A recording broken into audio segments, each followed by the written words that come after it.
A kú déédé àsìkò yìí. Kókó inú ìwé ìròyìn la mú wá fún yín láti inú àwọn ìwé ìròyìn ilé wa. Orúkọ tèmi ni Ọmọgbémisọ́lá ọmọ Alọ́gọ̀madẹ̀. Mínísítà fún ìdàgbàsókè ohun àmúṣọrọ̀ Dókítà Ọládélé Aláké ti tẹnumọ́ wípé kò sí ààyè àti máa kó ohun àmúṣọrọ̀ re òkè òkun mọ́. Aláké sọ eléyìí ní abúlé Làdó agbègbè Udẹ́dá ìpínlẹ̀ Nasarawa níbi ibùdó fún ìfilọ́lẹ̀ òkúta iléeṣẹ́ lithium battery tí iléeṣẹ́ Gafen Lithium Industry Limited ṣe ìdásílẹ̀ rẹ̀. Ó tẹ̀síwájú wípé lábẹ́ ìṣàkóso òun ni òun yóò ṣe àtẹnumọ́ òfin ìjọba ní ẹkùn ohun amáyédẹrùn. Bí ó ṣe rọ àwọn tí ọ̀rọ̀ kàn pẹ̀lú àwọn tí wọ́n ní lọ́kàn láti ṣe ìdásílẹ̀ iléeṣẹ́ láti gbárùkù tì í kí ìlọsíwájú lè bá ọrọ̀ ajé ilẹ̀ Nàìjíríà. Bí mínísítà ṣe ń sọ̀rọ̀ lórí ìwúlò ìfilọ́lẹ̀ yìí, bákan náà ni ó fìdí ẹ̀ múlẹ̀ wípé ètò yìí lọ pẹ̀lú òfin ìṣèjọba Ààrẹ Bọ́lá Tinubu láti ṣe ìpèsè ọrọ̀ àti iṣẹ́ fún àwọn ọ̀dọ́ nípasẹ̀ ṣíṣe ìgbélárugẹ ohun àmúṣọrọ̀. Aláké ní òun pinnu láti wá síbi ìfilọ́lẹ̀ yìí nítorí òun mọ̀ wípé wíwà níbẹ̀ yóò pèsè àtìlẹ́yìn fún iṣẹ́ àkànṣe yìí ní kíákíá. Ó wá gbóríyìn fún gómìnà ìpínlẹ̀ Nasarawa Abdullahi Sule fún ìgboyà àti àṣeyọrí ìpilẹ̀ṣẹ̀ yìí. Ẹ̀kúnrẹ́rẹ́ ìròyìn yìí wà nínú ìwé ìròyìn The Guardian tó jáde lónìí. Àjọ tó ń mójútó agbègbè l'Ékòó Lagos State Environmental Protection Agency LASEPA ti ti ilé ìjọsìn méjì àti ibi ìgbafẹ́ kan pa ní agbègbè Ọjọ́ ìlú Festac látàrí àpọ̀jù ariwo noise pollution. Lórí ẹ̀rọ abánidọ́rẹ̀ẹ́ X ni àjọ LASEPA ti ṣe àfihàn yìí lónìí Ọjọ́ Ẹtì. Wọ́n ní èyí jẹ́ lára ìgbésẹ̀ láti ṣẹ́gun àpọ̀jù ariwo ní ìpínlẹ̀ Èkó. Orúkọ àwọn ilé ìjọsìn yìí ni Faith and Love Church àti Nigeria Reformed Church ní Ọjọ́, pẹ̀lú ilé ìgbafẹ́ 211 Bar ní Festac Town. Bákan náà ni wọ́n ti Grey Matters Social Space ní Victoria Island. Ọjọ́ Ìṣẹ́gun ni àjọ yìí ti GIG iléeṣẹ́ abánikẹ́rù pẹ̀lú First Bank. Àwọn méjèèjì wà ní Admiralty Way, Lekki Phase 1, ìpínlẹ̀ Èkó látàrí àpọ̀jù ariwo. Ìgbésẹ̀ yìí wáyé látàrí àṣẹ Kọmíṣánná fún Agbègbè àti Ìsun Omi Tòkunbọ̀ Wahab. Ẹ̀kúnrẹ́rẹ́ ìròyìn yìí wà nínú ìwé ìròyìn The Guardian tó jáde lónìí. Ààrẹ Bọ́lá Tinubu ti bu ọwọ́ lu ìyànsípò àwọn ọ̀gá iléeṣẹ́ àti àjọ tuntun lábẹ́ ìjọba àpapọ̀. Nínú àtẹ̀jáde amúgbálẹ́gbẹ̀ẹ́ ààrẹ Àjùwìngìlalè ni ó ti ṣàlàyé wípé ipò tuntun wọ̀nyí lọ pẹ̀lú èròǹgbà àti ṣe ìsọjí fún ìgbélárugẹ okòòwò kékeré àti ńlá lórílẹ̀-èdè. Orúkọ àwọn ọ̀gá tuntun wọ̀nyí ni Azaini Ishaq Magaji fún àjọ Corporate Affairs Commission (CAC), Hafiz Ogun Olúwatóyìn fún àjọ Industrial Training Fund (ITF), Kamal Bakrin fún àjọ National Sugar Development Council (NSCDC) àti Olúfẹ́mi Ògúnyẹmí fún àjọ Nigerian Export Processing Zone Authority (NEPZA). Àwọn yòókù ni Nonye Ayeni fún àjọ Nigerian Export Promotion Council (NEPS), Aisha Rimi fún àjọ Nigerian Investment Promotion Commission (NIPCL) àti bẹ́ẹ̀ bẹ́ẹ̀ lọ. Àtẹ̀jáde yìí tẹ̀síwájú wípé pẹ̀lú ìlànà ìgbé ayé ọ̀tun ìṣèjọba Ààrẹ Bọ́lá Tinubu ni wọ́n fi ń retí kí gbogbo àwọn onípò tuntun yìí ṣe iṣẹ́ wọn bí iṣẹ́. Pẹ̀lú èyí ni ààrẹ fi darí kí wọ́n bẹ̀rẹ̀ iṣẹ́ ní kíákíá. Ẹ̀kúnrẹ́rẹ́ ìròyìn yìí wà nínú ìwé ìròyìn Vanguard tó jáde lónìí. Adarí àgbà fún àjọ World Trade Organization (WTO) Dókítà Ngozi Okonjo-Iweala ti fi ìkìlọ̀ ránṣẹ́ sí àwọn adarí àgbáyé kí wọ́n tètè fòpin sí aáwọ̀ tó ń lọ lọ́wọ́ láàrin Israel àti Hamas. Àìjẹ́ bẹ́ẹ̀, èyí yóò ní ipa tí ó pọ̀ lára okòòwò lágbàáyé. Okonjo-Iweala sọ eléyìí lánàá Ọjọ́bọ̀ níbi ìpàdé láàrin International Monetary Fund àti World Bank ní Marrakesh, Morocco. Bí ó ti tẹnumọ́ wípé ogun gbọ̀ngàn ìlà oòrùn yìí lè dákún ìṣòro ìdàgbàsókè ọrọ̀ ajé. Ọ̀gá àgbà WTO tẹ̀síwájú wípé àpọ̀jù owó èlé àti ogun Russia ní Ukraine ti fẹ̀kàn tẹ́lẹ̀ ní ipa lára okòòwò, bí ó ṣe ṣe ìkìlọ̀ wípé ogun yìí lè tàn dé àárín gbùngbùn ẹkùn ìlà oòrùn.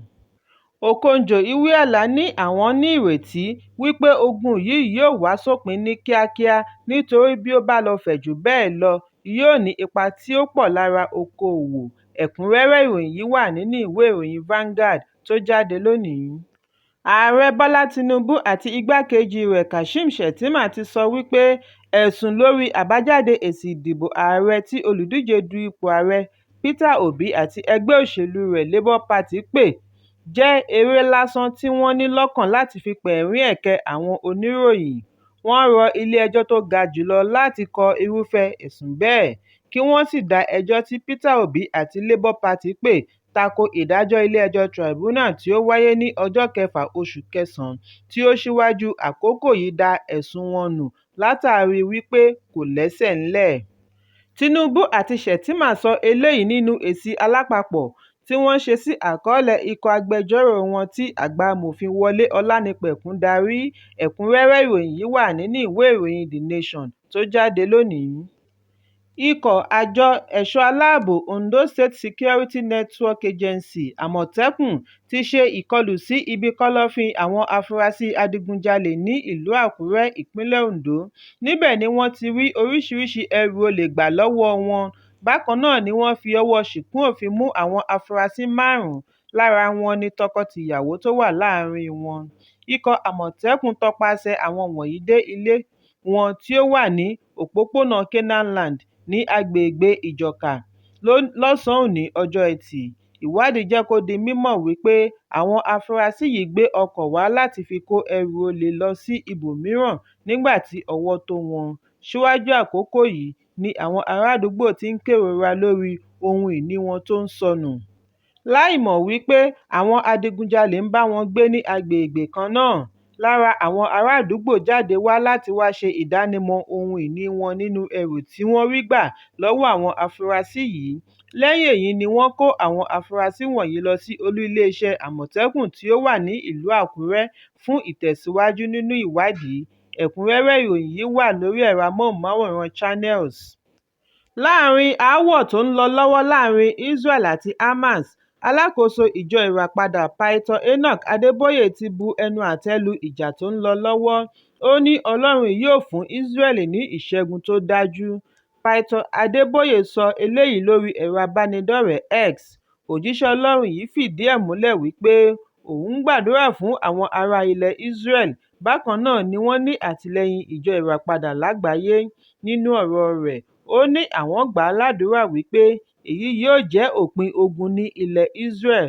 Láti òní lọ, àlàáfíà Ọlọ́run yóò máa bá yín gbé, ẹnikẹ́ni kò ní da àlàáfíà yín láàmú mọ́. Gẹ́gẹ́ bí ọ̀rọ̀ pásítọ̀, àsìkò ààwẹ̀ àti àdúrà ni wọ́n wà láti lè rí èsì àdúrà sí ìjà tó ń lọ lọ́wọ́. Àwọn sì ní ìgbàgbọ́ wípé Ọlọ́run tún ń gbọ́ àdúrà. Ìkọlù òjijì tí ó wáyé ní ọjọ́ Àbámẹ́ta ni ó yọrí sí ikú ogunlọ́gọ̀ àwọn ará ilẹ̀ Israel ní ilé lójúnà òpópónà ilé ìgbafẹ́ lẹ́yìn tí àwọn ológun ya wọlé láti ẹnu ibodè. Àgbàyanu ńlá gbáà ni nínú ìtàn láti ọdún 75 sẹ́yìn. Ṣùgbọ́n adarí orílẹ̀-èdè Israel Benjamin Netanyahu ti ṣèlérí láti wó Hamas palẹ̀ bí ó ti ń rọ gbogbo àgbáyé láti ṣe wọ́n bí wọ́n ti ṣe orílẹ̀-èdè Islamist. Ó tẹnumọ́ wípé àwọn yóò bá wọn kanlẹ̀ bí wọ́n ṣe pa Daesh run. Netanyahu ṣe àfisùn wípé àwọn tí wọ́n ṣe ìkọlù yìí bo ojú àwọn ọmọbìnrin àti ọmọkùnrin wọn kí wọ́n tó yìnbọn fún wọn lórí. Wọ́n dáná sun àwọn èèyàn láàyè, wọ́n fipá bá àwọn obìnrin wọn sùn, bẹ́ẹ̀ ni wọ́n sì ń bẹ́ àwọn ológun wọn lórí. Ẹ̀kúnrẹ́rẹ́ ìròyìn yìí wà lórí ẹ̀rọ amóhùnmáwòrán Channels. Ilé-ẹjọ́ Kòrónà tó fìkàlẹ̀ sí Ìkòròdú ti ké sí ìlúmọ̀ọ́ká olórin Abdulazeez Fáṣọlá tí gbogbo ènìyàn mọ̀ sí Naira Marley, Owódùnní Elétù tí wọ́n mọ̀ sí Sam Larry àti Owódùnní Ibrahim tí wọ́n ń pè ní Prime Boy lórí ikú olórin Ìléríolúwa Alọ́ba tí gbogbo ènìyàn mọ̀ sí Mohbad. Lónìí ni adájọ́ Magistrate Adédayọ̀ Ṣótóbí ké sí olórin yìí kí ó farahàn níwájú ilé-ẹjọ́ ní ọjọ́ 25 oṣù kẹwàá látàrí ìwádìí tó ń lọ lọ́wọ́ lórí ikú tó yáwọ́ pa Mohbad àti gbogbo àwọn tí ọ̀rọ̀ yìí dì mọ́ lẹ́sẹ̀. Bákan náà ni ọlọ́pàá fi tó ilé-ẹjọ́ májísrèètì létí wípé àyẹ̀wò ṣì ń lọ lọ́wọ́ láti mọ irú ikú tó pa á gangan. Adarí ilé-ẹjọ́ wá rọ ẹ̀ka ìṣèwádìí ìwà ọ̀daràn SCID Pàǹtí láti rí i dájú wípé àwọn wọ̀nyí farahàn nílé-ẹjọ́ ní ọjọ́ 25 oṣù kẹwàá. Ẹ̀kúnrẹ́rẹ́ ìròyìn yìí wà nínú ìwé ìròyìn The Nation tó jáde lónìí. Kókó inú ìwé ìròyìn tòní kò ní jù báyìí lọ. Ẹ pàdé mi lọ́la fún àkọ́tún ìròyìn. Kí a tó lọ, ẹ má ṣaláì fi àríwísí yín ránṣẹ́, ìyẹn comment, kí ẹ sì bá wa subscribe sí ojúnà wa lórí YouTube kí Kókó Inú Ìwé Ìròyìn lè máa tẹ̀ yín lọ́wọ́ ní kíákíá.